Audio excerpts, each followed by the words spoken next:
How much does the preseason game at all affect how you approach this? I mean, sorry, the joint practices affect how much you play guys in the preseason game. Yeah, I wouldn't say it affects it. Again, we'll end up making the decision we think is best. There's no substitute for tackling. There's no substitute for cleaning the pocket. There's no substitute for run after catch when you're going to get hit. There's no substitute for being live as a quarterback in the pocket. But we'll end up deciding at the end of the day what we think is right for our team. And how would you characterize how Malik is doing and how close maybe he would be to be returning at this point? Yeah, not going to get into injuries. He's working hard to get back. Ed Valentine. Morning, Dabes. I wanted to, Good morning, Ed. wanted to change gears a little bit. I want to ask you about Brian Burns. He said yesterday that he's trying to take his game to a place where it's never been. For a guy that's had as much success as he has, he's been in the league for 6 years now. How impressive is that kind of work ethic, that kind of desire? And how important is it for a guy like Abdul to be around that?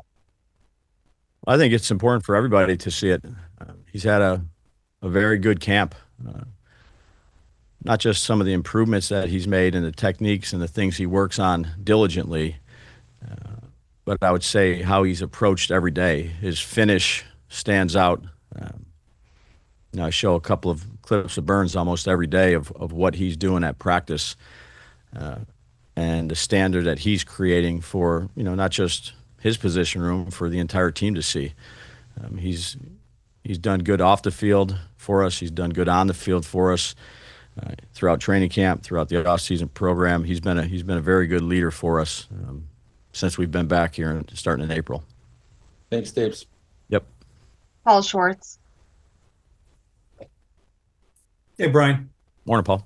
Hey, morning. I got two for you. One more on Burns. When a guy in your experience, when a guy comes from a new team, does it take him a little bit to get his legs under him sometimes? And maybe did you see some of that with him? And this summer, his second summer, he is full bore what you want. Is that anything there?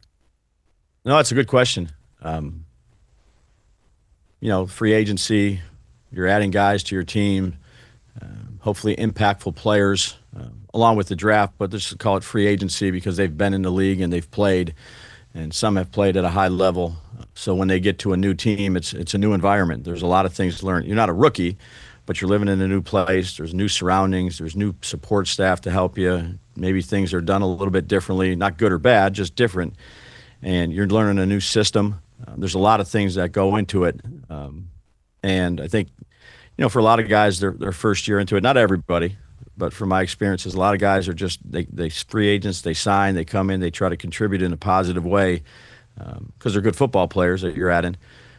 And I think that the next year, you're kind of a little bit more comfortable with everything surrounding you, your teammates, the system. And a lot of times those guys take another step in terms of leadership because a lot of them that you add are very good players.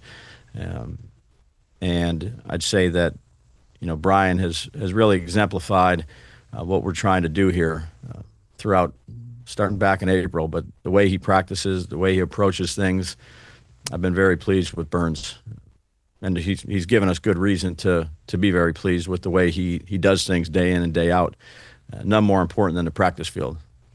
Thank you. One more quickly. What do you think of the response from your offensive lineman when Tyrone got to the ground? There was, you didn't want anybody to fight, no punches, but they certainly made a case for standing up to him when they thought the thud practice went, over the line there.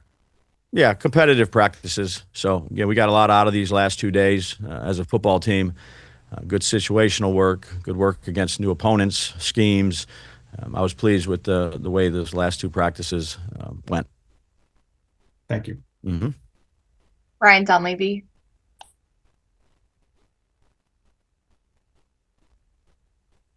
Hey, Brian. Morning, Ryan. Hey. A couple things.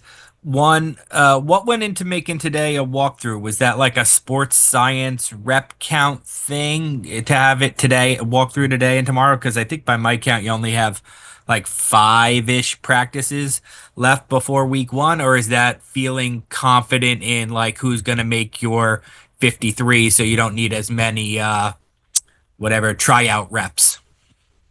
Yeah, every day we sit down after practices and look at the next day's practice schedule and see, there's a lot of input that goes into it, whether it's sports science, the trainers, strength coaches, the coaches, and we just do what we think is best for the team.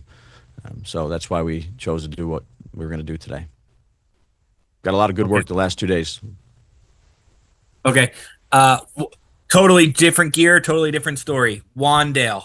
I'm curious. He had kind of a historic year last year in terms of 140 targets and less than 700 yards receiving, one less yard than 700 yards receiving. How much more is there for him, Brian, in terms of if he's going to get that target share, different ways to use him, yards after the catch? Because that, like I said, that's kind of never happened before, where somebody gets that many targets but has that few yards per catch.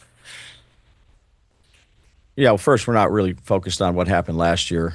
We're focused on the things that we need to do. I'm just saying if he's going to get that kind of workload, that kind Yeah. of target share. Yeah, every year is different. So there's different players, different, I'd say, nucleus of offensive players. Every year is a different year. I have a lot of confidence in Wandale and his skill set and the things that I believe he can do. Are there areas of his game that you feel are untapped that we could see more of? Like I saw him running at an outside comeback route or whatever the other day. We haven't seen a lot of that from Wandale. Do you feel like there's areas of his game that he could tap into? Yeah, I think, Wandale has been a productive player for us. He's smart.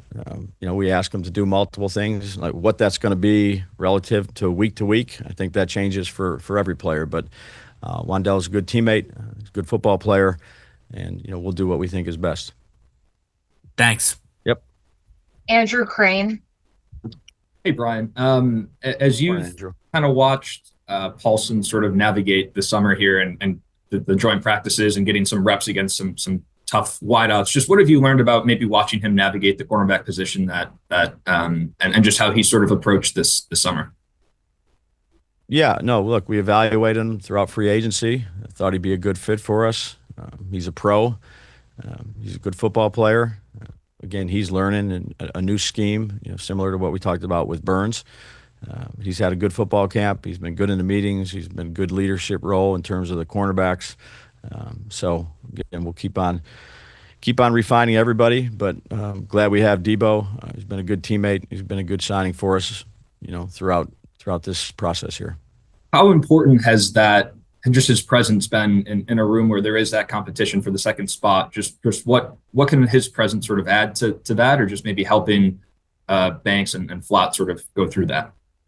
Yeah, I think anytime you have veteran players in rooms, it's always important because they can give their input as to how they see it on the field or what happened.